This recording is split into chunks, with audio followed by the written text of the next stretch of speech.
All right, so today we're going to be talking about visuals in game scenes and what you can do to make them work the way you want them to work.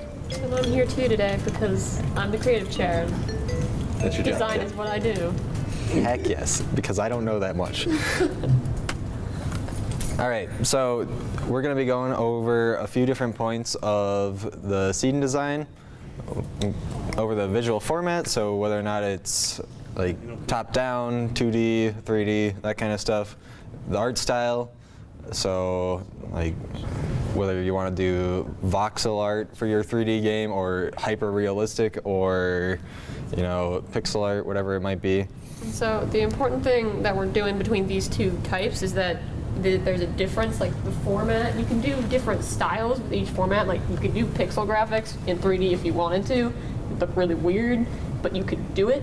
The point is there's, you know, different styles that work well with different formats, but you can mix and match. So we're just going over each individually and telling you how they kind of interact. Yeah. And then we'll also go over color scheme and mood because that plays a huge role in it as well. So, visual format, these are just the four basic ones, top-down, 2D, isometric, and 3D. Anyone else have any other visual formats they can think of? There's some games that go like into the picture plane, like Snail Mail and some racing games that have the scenery coming towards you. Yeah. I don't see as many of those anymore, but if you want to do that sort of thing, you can. We're not going over that today, though. It's a very specific kind of thing. Yep. And different art styles being, like we just talked about, like vector art, hand-drawn, pixel art, 3D modeling. Yeah, we'll get a little bit more into it in this. Question. Yeah. What is vector art? Vector art, so there's hand-drawn art in digital, which is called raster art, which is based on pixels.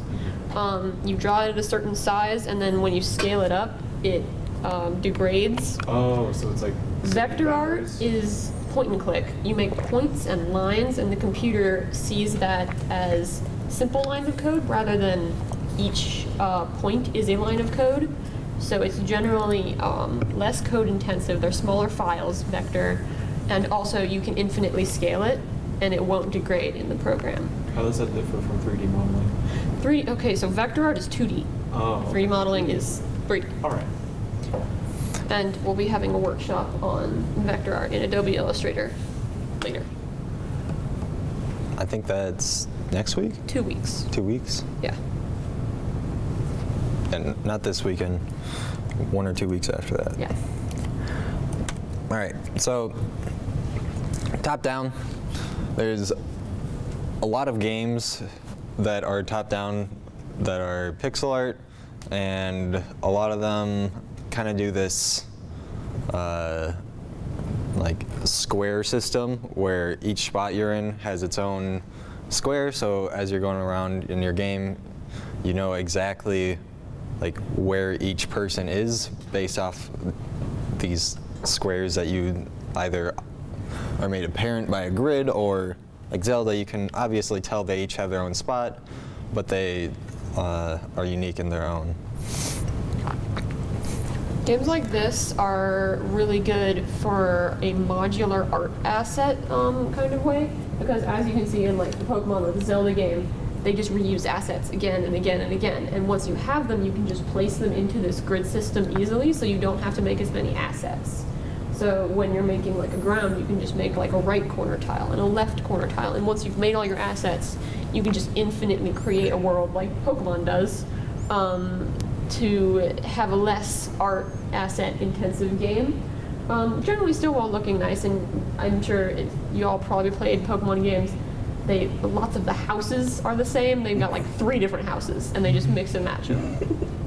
All the gyms are the same, and like Pokemon is an insanely popular game. Like you do not have to be super unique and art intensive to make this kind of top-down game that's very effective. A problem with top-down, you can't do a lot of verticality because you can't go behind things generally because you can't see behind them. And so that is one of the drawbacks. You have to be very careful about how you plan where you're putting tall things and how you're dealing with characters going behind things they can't see, whether you're blurring something that's in the foreground or just making that impassable. Yeah. Also, you can see it doesn't have to be pixel. The remake of Zelda is still top-down, but it's 3D modeled now, and it gives it a different appearance and a different feel, still while being top-down and still while being largely modular. Yep.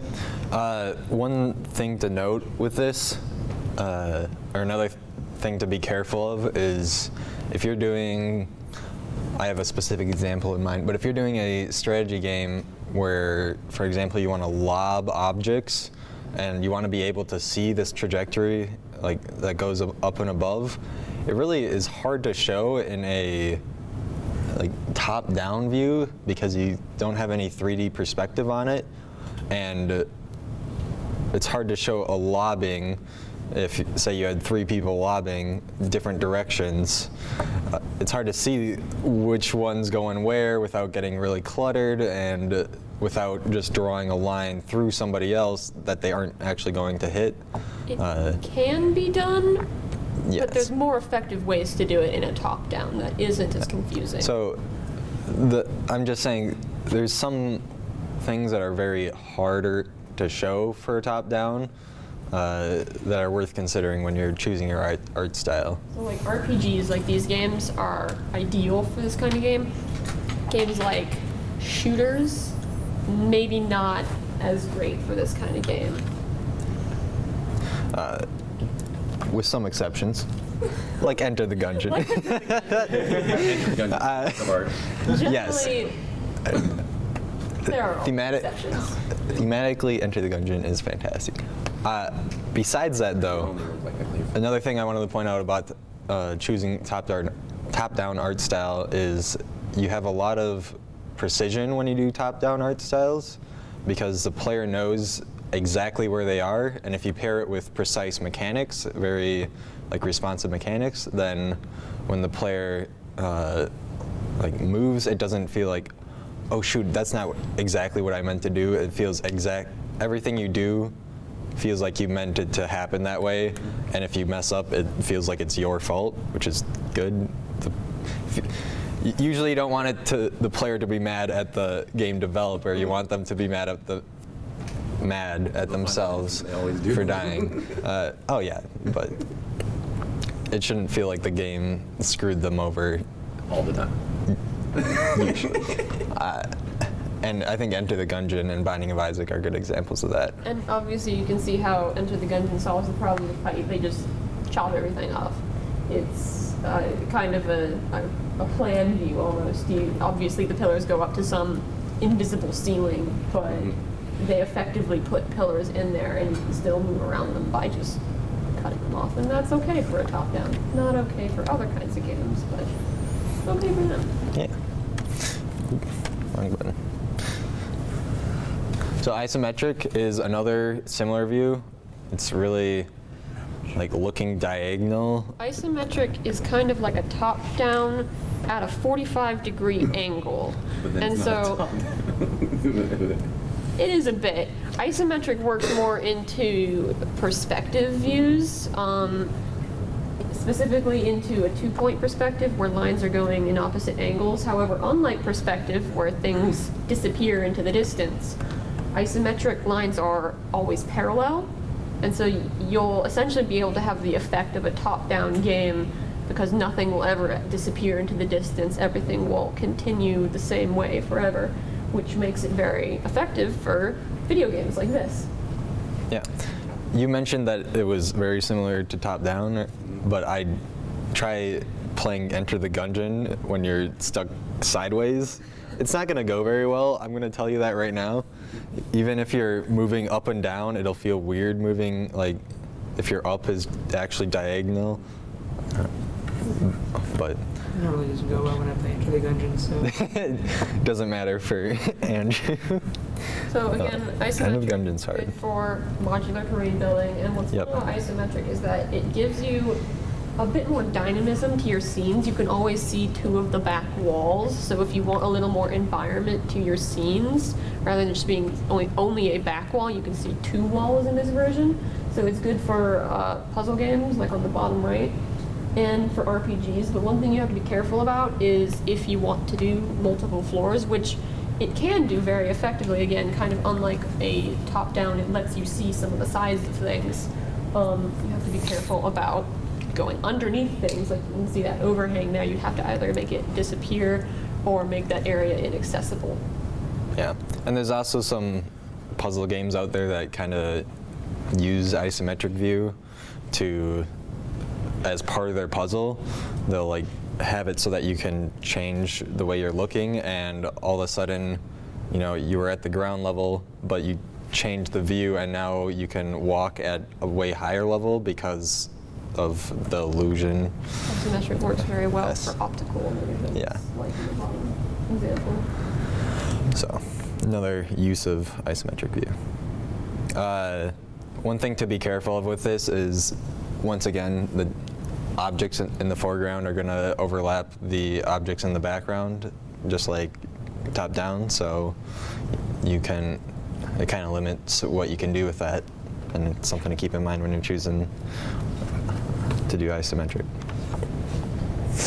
All right, 2D is one of the bigger ones, obviously. 2D and 3D.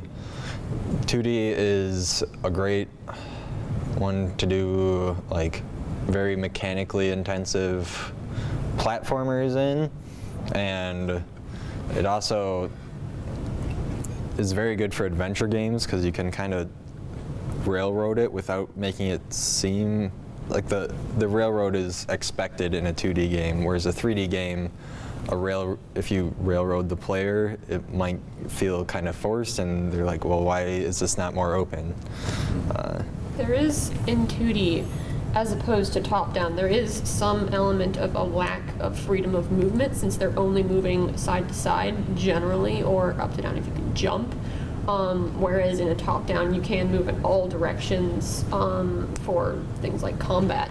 So the mechanics have to shift considerably when you're considering a 2D game. For instance, in Hollow Knight, you can only attack top, side, or back, and it becomes very different when you're considering level design. For instance, it does work really well with platformers, but if you're considering like a multiplayer combat game where there's not as many ways to approach it, you need to be a bit smarter about how you balance combat sorts of things.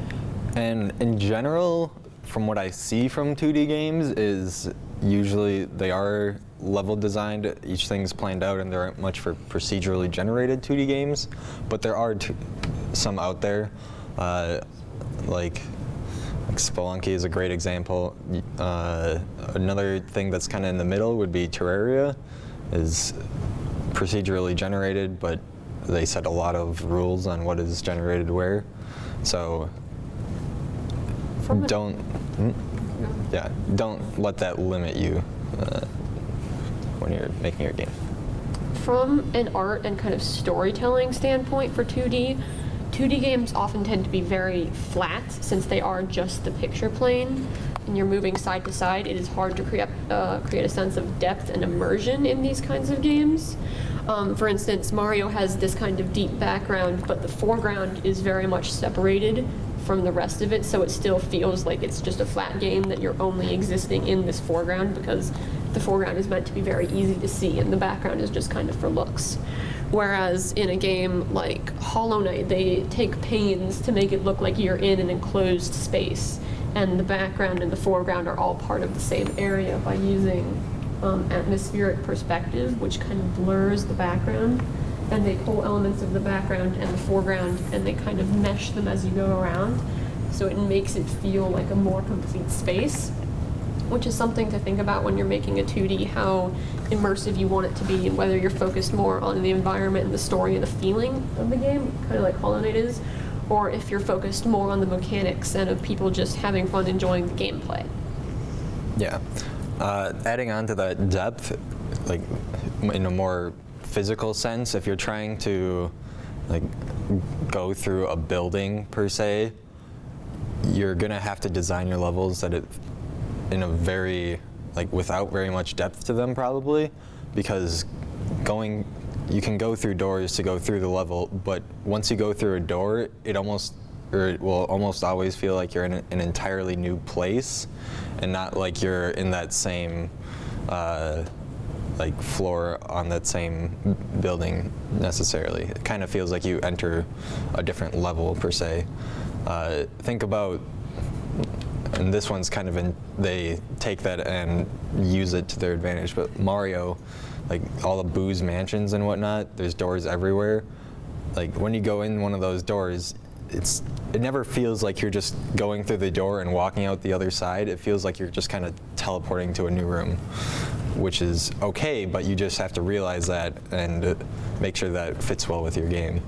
Doors like this, going into a deeper space, can also really confuse the player on a map basis, because since it's a 2D game, maps also have to be 2D. And so if you're adding doors, you're adding essentially another map.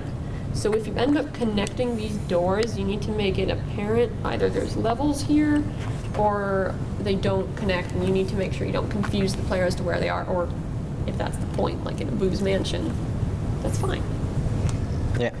I just wanted to, with Hollow Knight, I don't know, I just think this is an interesting thing that I remembered, because I remember with Hollow Knight, they did a really good job of making it so the foreground and background felt connected, but that also there were also times where I like tried to jump on a platform and it wasn't a platform, it was the background. Mm-hmm. And other times where I just got it mixed up like that. And I don't know if you have anything else to add on to that, but that was something I thought. Yeah, no, I think that's definitely something to always be aware of if you're making a 2D game.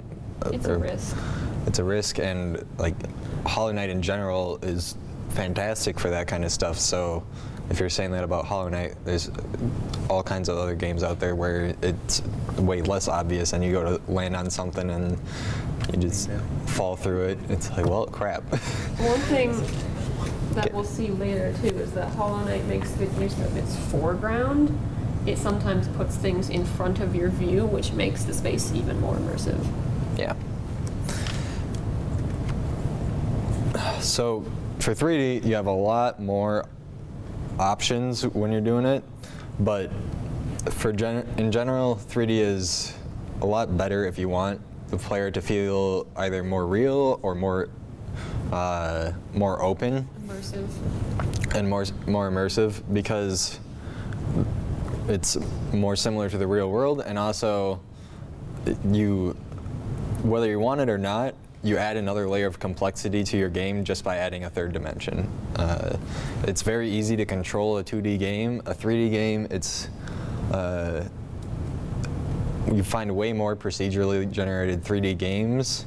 I'd argue not because game developers necessarily want to make a procedurally generated game, although that oftentimes is the case, but also because they realize very quickly that the amount of work that would go into level designing 3D games is like far beyond what you would put into making most 2D games, depending on your scale.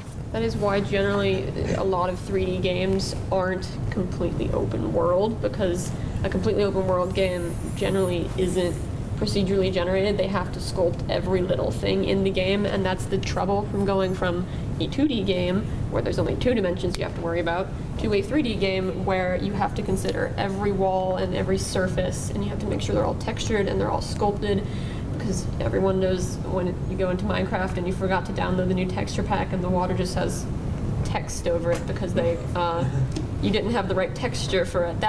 You don't want that in your game. You want everything to look like a proper object and to look nice, and so that's why you can see, especially on this bottom right version, they will make a house and it will be an asset, and they can use it other places like the modular 2D games where that helps in procedural generation, where you can just say, I want these assets kind of randomly scattered over here instead of making new ones for every single location. Yeah. I know for Astroneer, which is on the bottom left here, they very intentionally picked this low poly style because they could do a 3D game with minimum amount of effort and time being put into the art generation. And rather than having a few really good assets, they could just make a lot of decent ones. Like, don't get me wrong, Astroneer looks fantastic, but because of the art style, like what looks fantastic in there takes way less time than what looks fantastic in like Skyrim or something like that. And you can do it with a way smaller team, and you can create all kinds of different art assets. Just looking at that Astroneer videos and whatnot, you'd see that they're like, oh yeah, rather than spending 2 hours on something, I'd spend 2 minutes and I'd do, 60 things that I would normally do in the same amount of time, which is ridiculous when you compare the two together. Not only is it quicker, but it is less resource intensive. Rendering something takes hours upon hours, and you need a high capacity computer to do that.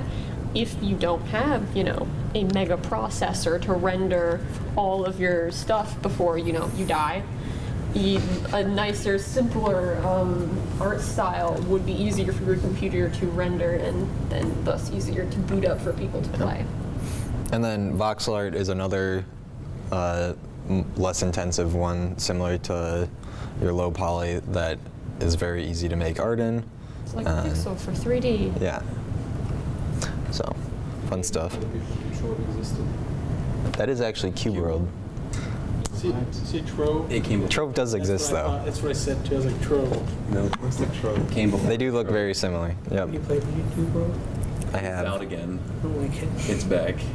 I don't like it, but I'm also not that sad because I already paid for it 6 years ago.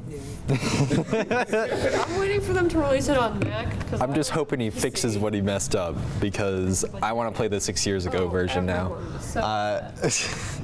Anyways, If you moving on. want to get to be a AAA publisher and actually spend all of your life rendering images, you can do this and these sorts of things. Look amazing. And these So- games are very pretty.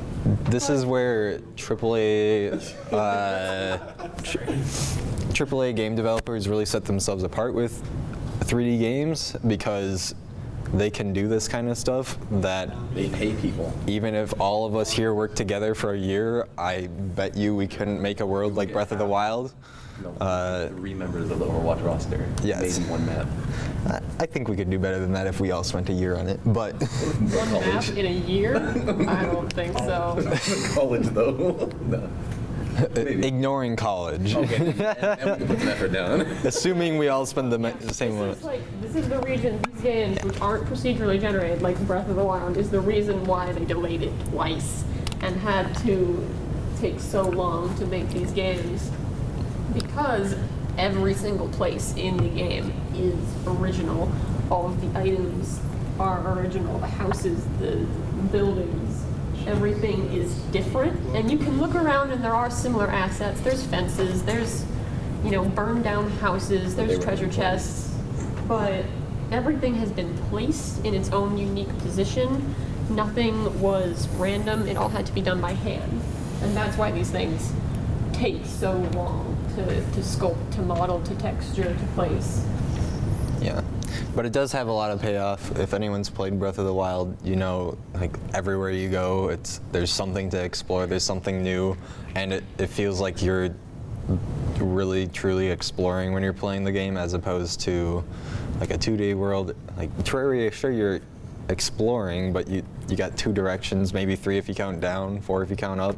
Like, yeah, you're exploring, but you just explore the same thing over and over again until you reach the end. And yeah, there's no point in Terraria where you just stop on the top of a mountain, look across your terrain, and be like, look how beautiful it is. No, in Breath of the Wild, if you crest a ridge and then suddenly you become across this sunset over the ocean, over this tropical oasis, you just stop playing for a second. And that's part of And then you whip out your these hang glider. games is appreciating the beauty of these locations that it can transport you to. Yeah.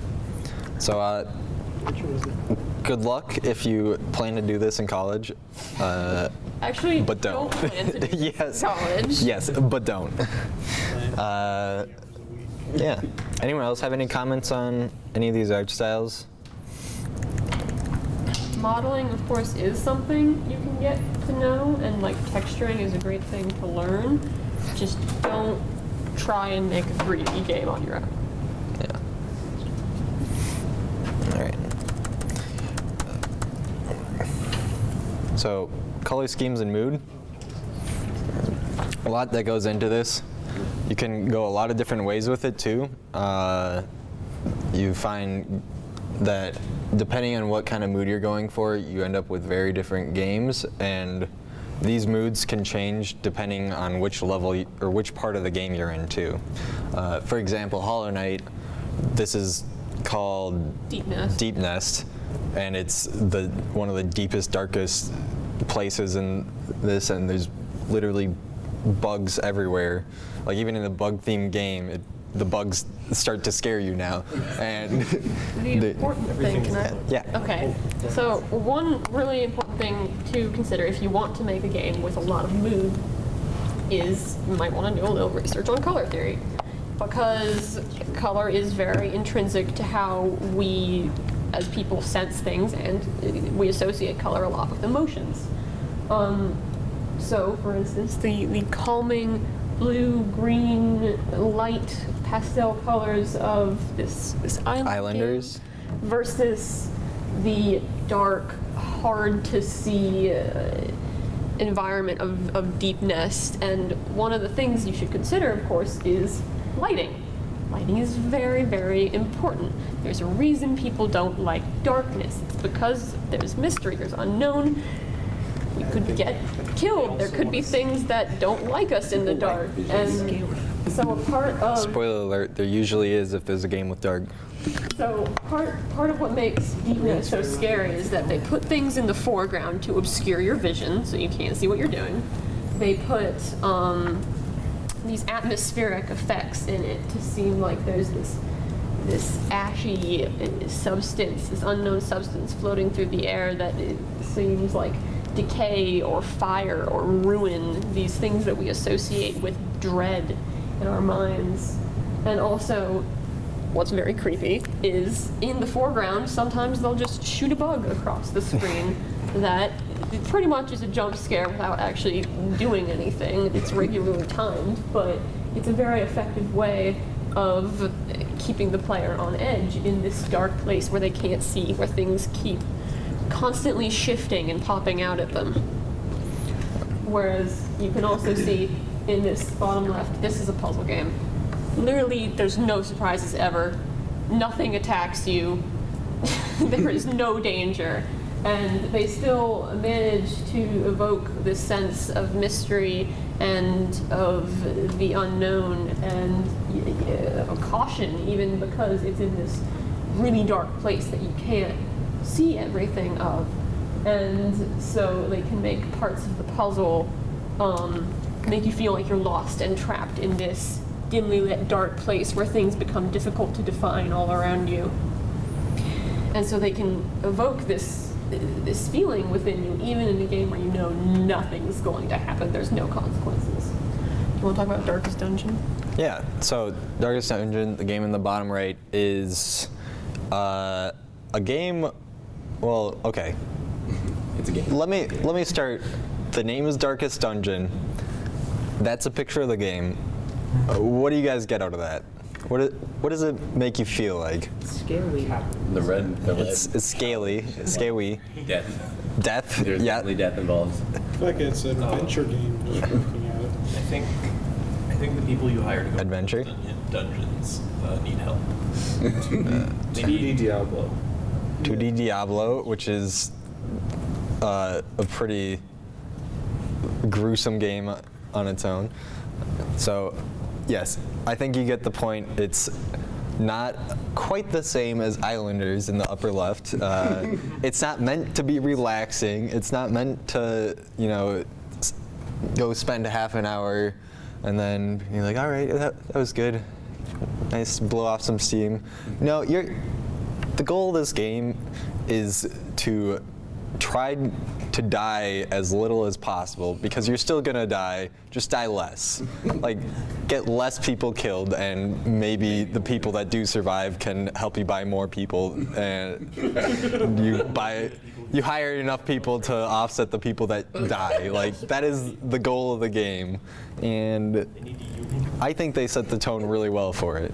One thing that the art style really helps it do is that there's this red or black sometimes Yes. filter over just the whole thing, and the game isn't. It's it's a turn-based RPG. It's not really to scare you as it is to set a feeling of tension and of consequences. If you were to fail, then you might have to start all over. So it's helped you to keep this tension, this mood high. It uses very exaggerated shadows to make everything pointed and exaggerated to kind of intensify this feeling. But at the same time, the amount of exaggeration they use in depicting everything adds just a bit of levity because it is absurdly made to be dark and scary and gory. Like, it is done to such a degree that it is humorous. It is absurd how crazily designed it is. And so it is a method you can use to say some opposite things in your game if you use exaggeration like that. 1 second. Now, if you were to put the blue background up there and have like a tint that color over it, and I were to tell you that, there's a fear factor in this game, even if that guy looked like that, you'd still probably be it would feel kind of out of place to have a fear factor in the game where, your people are running away in terror when it looks all nice and cozy and whatnot. Like, even if they look like that, it still is pretty So color, interesting. again, Color the language theories is important. Is something to importantly consider. Did you have something to say, Aiden? I just wanted to add on with this, as you were talking about the like how over the top the designs were. I noticed the monster's intricately crafted sash of skulls. This loincloth, it's very ripped. Yep. It is an effective tool. It's a death war. His shout has a color to it. All right. So, other little helpful tips, or other things that your visuals can affect in games would be like visual cues, both just soft general cues like color, saying this direction's better because it's like blue. Like if you see two corridors and one's red and dark and the other one's like you can see grass on the other side, that one looks safer unless you're playing the type of game that's gonna Pull one over on you. pull a fast one on you. But visual cues, like you were talking about a previous meeting with tutorials. Visual cues can be a great way to take more out of your tutorial and just intuitively show your players how something should work. Like in the bottom right game, Rhyme, ledges you can climb on are all covered in this white chalk dust, or it might be bird poo, who knows. But it indicates to you in the game, this can be climbed on, and if you don't see that, you can pretty safely assume, I can't get up there, so quit trying to run into a wall to try and climb something that can't be climbed. yeah, and another thing that isn't up here, but Celeste, the new DLC that came out, in a part of that, there's a black hole in the background, which a vortex, not black hole necessarily, but at times the gravity kind of shifts, so there's lighter gravity, and it's easier to go like up. When that happens, the vortex like moves up on the screen, so it seems like that's actually kind of pulling you up partly. So visual cues like that can make a switch in gravity seem a lot more natural than if you were to not have that visual effect in there and that suddenly switched. Also, visual cues can be really great for indicating good things versus bad things.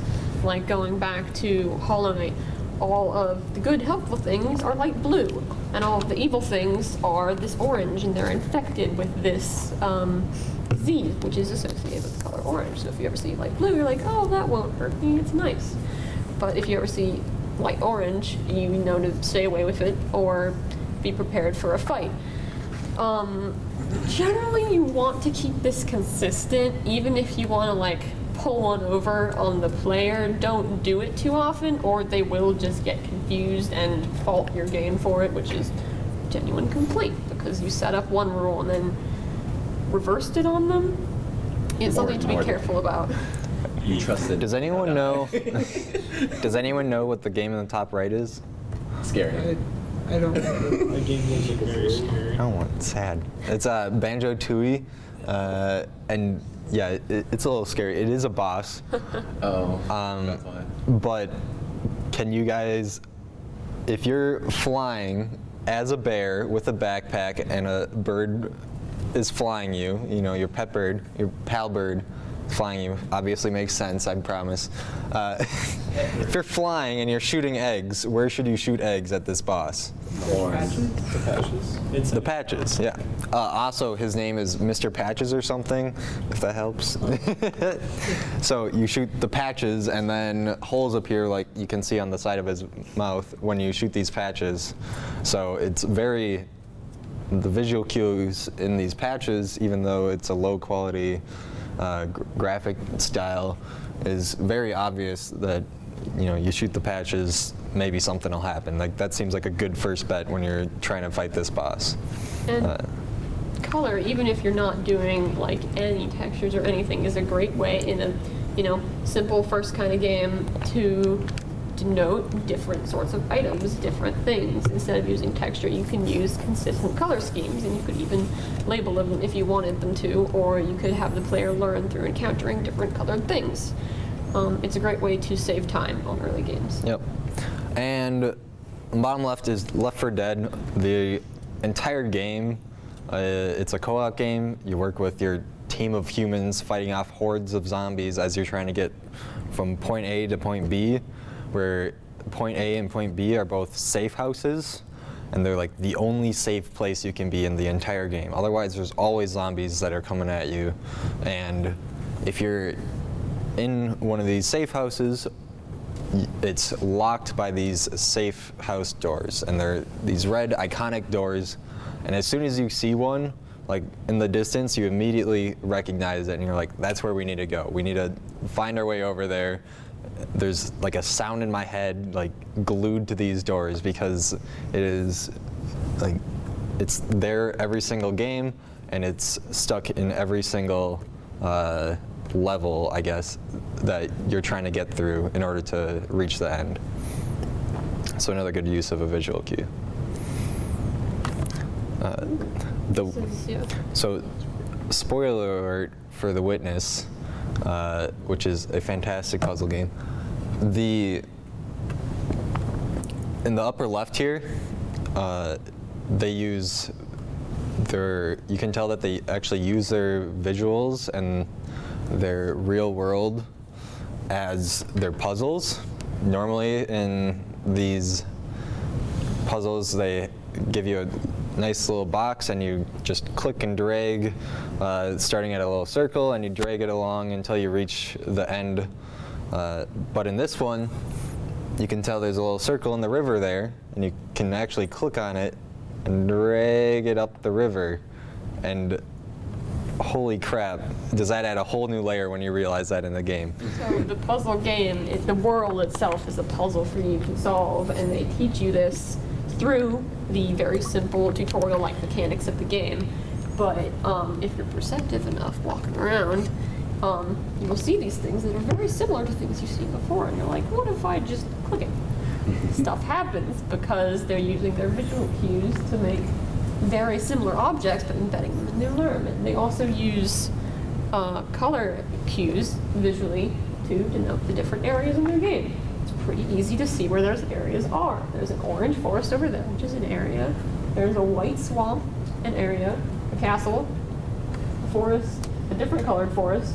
You get the idea. You can see the different areas. It's very clear when you leave one area and go into another to say, well, I found all the puzzles in this area, or if you're still looking around, oh, I've left this area, I need to go back into it to find the rest of them.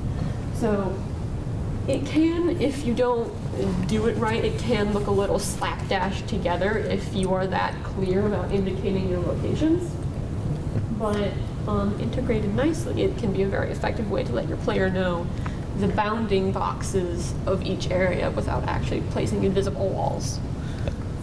The picture on the bottom right is a it's a pond that's like in the center of this island, and looks like a normal pond. You'll notice as you go by it, sometimes there are these lanterns in here. Some of them will be lit up, and some of them will not be. It looks like all of them are lit up in this one, but you start to realize like it changes a little bit as you go through the game, and when you look at it closer and you sit there and you keep coming back to it because it's in the center of the map, you may or may not realize that this pond is actually a map of the island that you're on, where land and water is actually inverted. So, and each of these lily pads and each of these lanterns, like whenever you find a voice recording in the game, the lily pad will open up. And so if you figure out about this map, then you can say, oh, there's a lily pad that isn't opened up, and it's over right next to this one. So you can start figuring out general locations of things to go to based off this visual cue, but they don't tell you any of this. It's pretty much like the achievement list in Hollow Knight, where it has all the hints and all of the achievements you can get. It is a visual in-game achievement map for people who are perceptive enough to find it. Yeah. All right, so now we're gonna do an activity. We're gonna split up into probably 3 groups. I'll let 3, 4. Yeah. 3, 4, 4. And I'll let you guys choose your groups. You can probably try to choose someone that you haven't been in the group with before. You guys will have to come up with the art style that goes with this. So is it going to be 2D, 3D, and is it going to be So the format 3D and the model? style. Yeah. The point is to be serious about this. You want to Yeah. make a really great game that people would buy. And- Like, if Yeah. you're making a rated E fighting game, for example, you want to be very conscious about the decisions you're making about hitting people or fainting or blood. And Yep. with the art style, you want to make sure what effect it's having on people. For instance, if you use a really cartoony art style, kids will be attracted to it, but depending on the cartoon style, maybe adults wouldn't like it as much, so you're losing out on an audience. So you want to think about all these aspects of how the art style affects how people feel when they're playing it, and also the audience you're targeting it towards. Yeah. So everything you do with this, think about what it adds to the game, both positive and negative, and try to make decisions when you're adding these art styles, not just choose arbitrarily. But all right, so split up into groups of 3 or 4, 3 groups.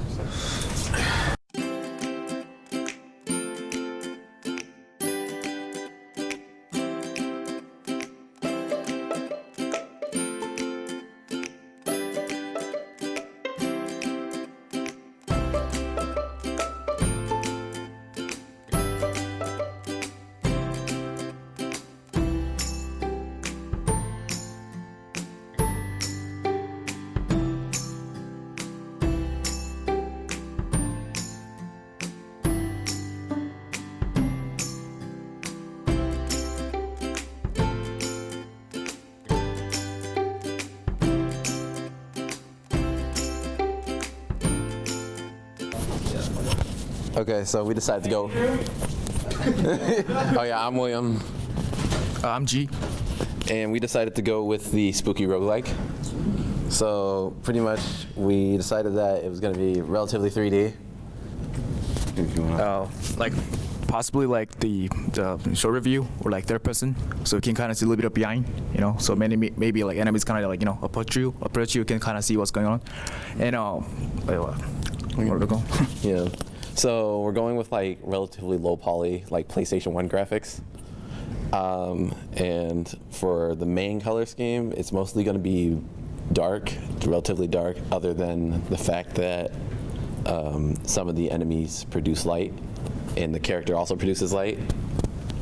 And not sure about this though. But like Downwheel, I thought we could do the whole game like only composed of like black or and white and red. So mainly black and red. I don't know, black and white. And only enemies or certain items are kind of glows in red. So we can really identify, you know, what's going on in the dark really fast. And I think it's gonna create some kind of aesthetics, you know. And then that's pretty much it. I like the just black, white, and red because Any questions? I'm thinking that it's calming when there's hardly any light. No color. No color is scary. Where's it set? Where's it set? Somewhere spooky. Do you have a location? I don't know actually. Like in castle, maybe Yeah. dungeon. It's just a random dungeon. Carver. With no lights. The hallway towards Pearson's. Where we should all be gone. It already works out. There's no windows in the halls. Lights off. Did you have visual cues? Other than that, no, I don't think we got the chance to set up any more visual cues. Kind of visual cues I imagine. All right. Who would like to go next? Let's go. Let's do it.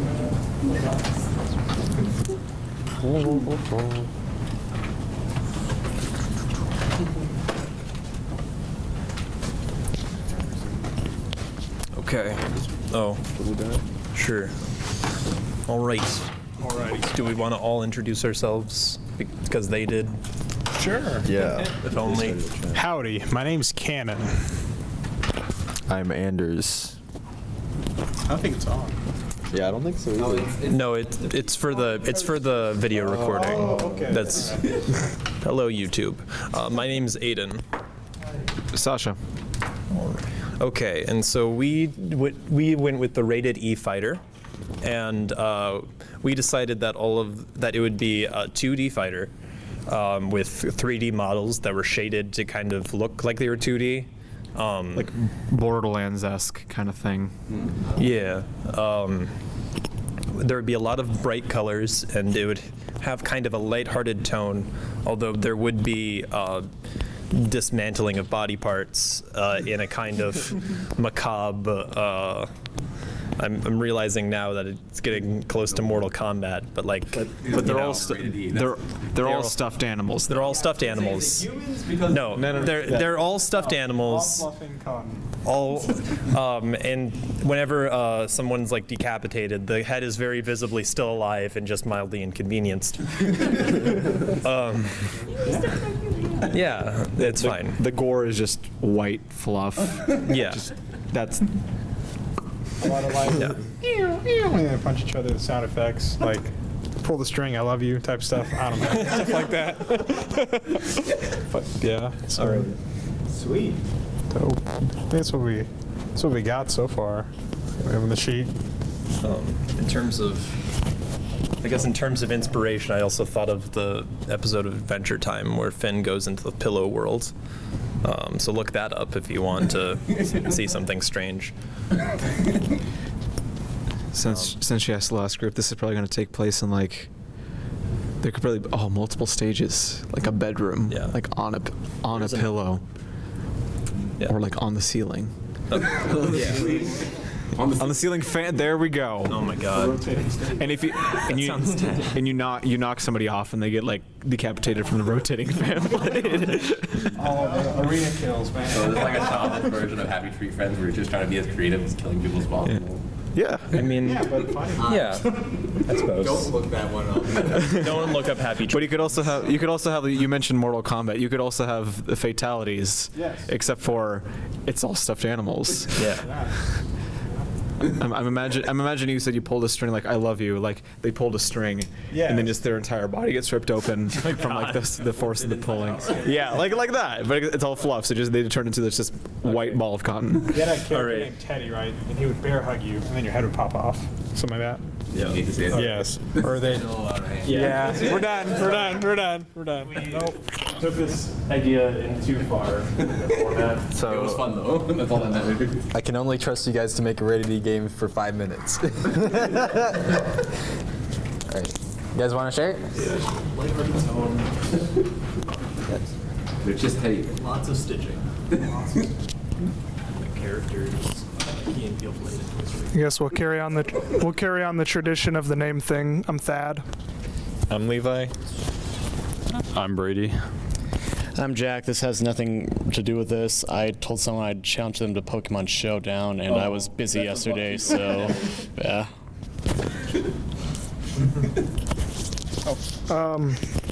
Okay, so we went with the relaxing platformer, and so the art style we chose, or first the visual is it's 3D, and it's like cell shaded, and it takes place on a nice tropical island.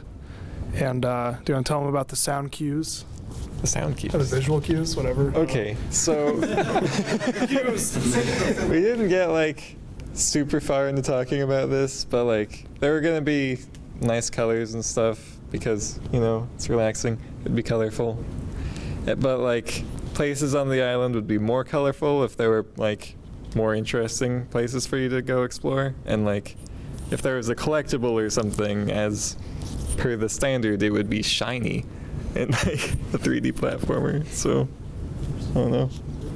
Did we have much more? We had a suggestion about a snail, so maybe you'll be a snail. Also, there's a talking coconut that gives you advice since you're on an island. It's just the way it is. I know, you're not crazy. Why would you ask that? Tom Hanks Castle. Yeah, that's it. How is it a platformer? Okay, so it's 3D, and you're roaming the island looking for collectibles. No platform. I don't know. We didn't There's get only far one into platform. it. That's the island. We started to go into that, and then we're like, wait, aren't we supposed to be focused on the art? So then we talked about that some more. So yeah, it's not very fleshed out. Fair enough. You said that if there's somewhere somebody needs to go, it's just gonna be brighter. Yeah, Like how bright are we talking? Like- We're talking like almost blindness. well, or I mean, we're like thinking more colorful, but we could blind them, I head guess. towards the light. So yeah.